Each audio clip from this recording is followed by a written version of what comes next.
पिछले क्लास में हम लोगों ने 2014 के सर्किट को कनेक्ट करके रीडिंग्स ली थी। क्या था वो experiment? That experiment was to find resistance of a given wire which was 50 centimetre long wire, resistance wire, using principle of Wheatstone bridge. ये एपरेटस यूज किए थे और सर्किट कनेक्ट किया था व्हीटस्टोन ब्रिज के अकॉर्डिंग। रेजिस्टेंस बॉक्स और resistance wire, ये दो दो साइड्स फॉर्म कर रहे थे व्हीटस्टोन ब्रिज की, और जो कि इस ए बी वायर को दो पार्ट्स में डिवाइड करके दो आर्म्स व्हीटस्टोन ब्रिज के कनेक्ट कर रही थी।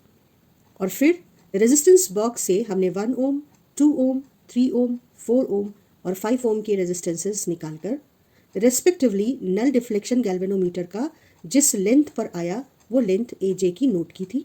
और इस तरह से जो रीडिंग हमारे सामने आई थी वो इस टेबल में नोट करी हुई है। आप ध्यान से देखो, आपको फर्स्ट कॉलम सीरियल नंबर का करना है, लिखना है।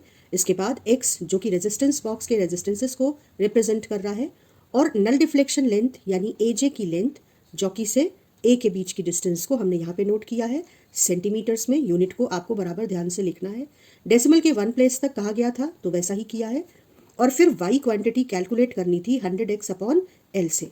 ये ओम में है और ये सेंटीमीटर में है तो वाई की यूनिट ओम पर सेंटीमीटर हो गई, वो नोट किया था। और पैटर्न था कि जैसे जैसे रेजिस्टेंस इंक्रीज कर रहे हैं वैसे वैसे, क्योंकि नल डिफ्लेक्शन लेंथ भी इंक्रीज करेगी, तो कोरस्पॉन्डिंग वाई 1 डेसिमल प्लेस तक हमने कैलकुलेट कर लिया और पैटर्न इंक्रीजिंग दिख रहा है। अब एक्स को एक्स एक्सिस पे और वाई को वाई एक्सिस पे प्लॉट करना था और बेस्ट फिट लाइन कैलकुलेट करनी थी। और ग्राफ बनाते समय ध्यान से ओरिजिन को 0 0 पे लेना था। ये हमें ध्यान रखना है कि कभी भी अगर एक्सपेरिमेंट में ग्राफ से कोई क्वांटिटी रीड करने को कहा जाएगा तो हम हमेशा ओरिजिन 0 0 पर लेंगे। तो ग्राफ से y की वैल्यू निकालनी थी फॉर x इक्वल टू 0, मतलब ग्राफ y एक्सिस को जहाँ कट करेगा वहाँ पर y की वैल्यू को नोट करेंगे और y नॉट के फॉर्म में लिखेंगे। इसके अलावा उन्होंने रेजिस्टेंस ऑफ दी वायर जो कि हमने एक वुडन फ्रेम पे रैप करके बनाया हुआ है, उस अननोन वायर का रेजिस्टेंस कैलकुलेट करने को कहा गया है इस फॉर्मूले को यूज करके, जो कि व्हीटस्टोन के बैलेंस होने पर फॉर्मूला मिलता है for x equal to 2, 3 and 4 ohm only. और उसे टैब्यूलेट करने को कहा गया है तो हमने इस पार्ट को इस तरह से लिखा है। देखो 2, 3, 4 के लिए नल डिफ्लेक्शन लेंथ की टेबल अलग से बनाई और फिर रेजिस्टेंस की वैल्यू फॉर्मूले के अकॉर्डिंग वैल्यू सब्सटीट्यूट करके दिखाया और आर की वैल्यू कैलकुलेट कर ली है।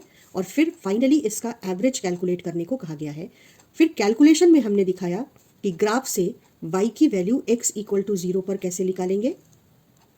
रेजिस्टेंस ऑफ गिवन वायर यहाँ से एवरेज वैल्यू निकालकर वो लिखी है, और सेम दोनों बातें रिजल्ट हेडिंग में मेंशन करेंगे। तो इस तरीके से किस हेडिंग में क्या लिखना है, कैसे टेबल बनानी है, टेबल में यूनिट कैसे लिखनी है, डेसिमल के कितने प्लेसेस तक पेपर में कहा गया है उसे ध्यान से मेंशन करना है, वो सब आप यहाँ पर पॉज करके वीडियो ठीक से देख के समझ लीजिए। और अब y और x के बीच में जो स्ट्रेट लाइन का ग्राफ मिलेगा वो कैसे ड्रॉ किया है वो भी समझ लेते हैं। सबसे पहले हम देखेंगे कि हमको x एक्सिस पे 1 to 6 ओम प्लॉट करना है, और क्योंकि हमको सीधे सीधे 1 2 3 4 ओम ही प्लॉट करना है तो हमने यहाँ पर ये फ्रीडम ली कि 15 small division equal to 1 unit लिखा। हम कोशिश करेंगे हमेशा कि स्केल जितनी बड़ी ले सकते हैं ले, जिससे ग्राफ पूरे ग्राफ पेपर के 60% पेपर को कवर करते हुए बना सकें। तो हर 15 डिवीजन पर यूनिट 1 ओम बढ़ जाती है, और इस तरीके से 6 ओम तक हमने पूरा प्लॉट कर दिया है यहाँ पर। इसके बाद हम वाई एक्सिस पे जो प्लॉट करनी है उन वैल्यूज़ को देखेंगे। वाई एक्सिस पे हमको सबसे छोटी वैल्यू 2.7 और सबसे बड़ी वैल्यू 8.2 प्लॉट करनी है। साथ में क्योंकि वाई एक्सिस पर जहाँ पर वाई एक्सिस को ग्राफ कट करता है वहाँ पे वैल्यू भी रीड करनी है, तो ओरिजिन तो 0 0 लेना पड़ेगा। तो ज़्यादा चॉइस नहीं है हमारे पास, हम हर 10 स्मॉल डिवीजन पर 1 यूनिट इंक्रीज कर देंगे। तो 10 small division equal to 1 unit scale में लिखेंगे, और फिर हर 10 स्मॉल डिवीजन पे 1 2 3 4 5 6 7 8 6 7 8 और 9, क्योंकि हमें 9.2 जो लास्ट 8.2 लास्ट वैल्यू प्लॉट करनी है तो 9 तक हमने इसको वाई एक्सिस पे मेंशन किया है। और ध्यान से देखो, मैंने अलग से इन बातों के लिए वीडियो बनाया है कि हमको ग्राफ और ऑब्जर्वेशन टेबल में क्या गलतियां नहीं करनी है। यहाँ फिर से एक बार जल्दी से रिकैप कर लेते हैं। एक्स एक्सिस पे जो प्लॉट किया है वो और उसकी यूनिट मेंशन करनी है। वाई एक्सिस पे जो प्लॉट किया है वो क्वांटिटी और उसकी यूनिट, और अगर फॉर्मूला है तो फॉर्मूला वो मेंशन करना है। इसके बाद आप देखो, आपको एक स्ट्रेट लाइन मिल रही है एक्स और वाई पर पॉइंट्स को प्लॉट करने पर। स्ट्रेट लाइन को ड्रॉ करते समय हमें बेस्ट फिट लाइन ड्रॉ करनी होती है, जिसका मतलब होता है कि अगर 5 ऑब्जर्वेशंस हैं तो या तो 3 पॉइंट्स आपके लाइन पर पड़े और या फिर आपकी लाइन एवरेज वैल्यू को रिप्रेजेंट करे, मतलब जितने पॉइंट्स लेफ्ट छूट रहे हैं उतने ही राइट छूटे। अब यहाँ पर देखो हमने लॉजिक क्या लगाया है बेस्ट फिट लाइन के लिए। यहाँ पे 1, 2 और 3 ये 3 पॉइंट्स तो आपके लाइन पे पड़ रहे हैं और जो 4th पॉइंट है वो लाइन के बहुत नज़दीक है।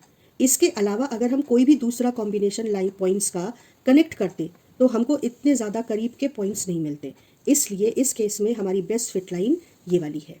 और जहाँ पर ये x axis x equal to 0 पर y एक्सिस को कट कर रही है उसे हम स्केल के अकॉर्डिंग पढ़ लेंगे, ये 1 और ये 1.6, तो y नॉट इक्वल टू 1.6 ओम पर सेंटीमीटर हो गया।